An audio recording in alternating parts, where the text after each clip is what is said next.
Good evening. I'm Cate Mahoney with my friend Kristen Bergeron, and we're here at the New England Carousel Museum for our Thursday Museum After Hours program. What we're going to talk about today is carousel reproductions and the different types that you might find.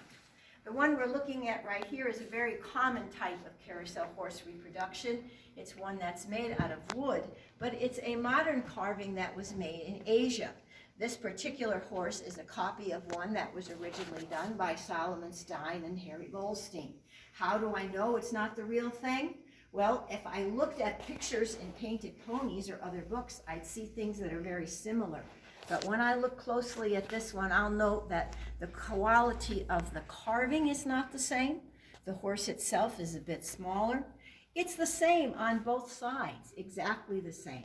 Most of us realize that carousel horses usually have a very fancy side that faces the audience and a plainer side that was on the inside of the carousel.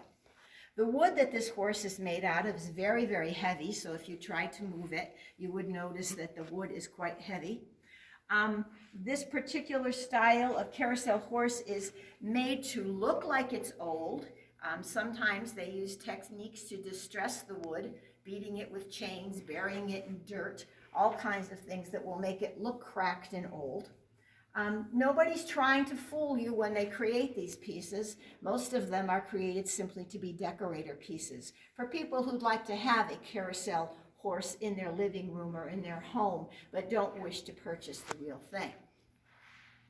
Next to me, I have another beautiful reproduction. This is a modern reproduction as well, but it's made out of resin or fiberglass type materials. This one was created by the Fabricon company. It is a copy of Muller's famous ghost horse. It is a mold was made from the actual horse when it was being restored, and this mold was used to create several different copies of this beautiful piece. Here we're looking at the back of the horse, or the inside of the horse. If we turn him around, you would get to see the sword and some of the other details.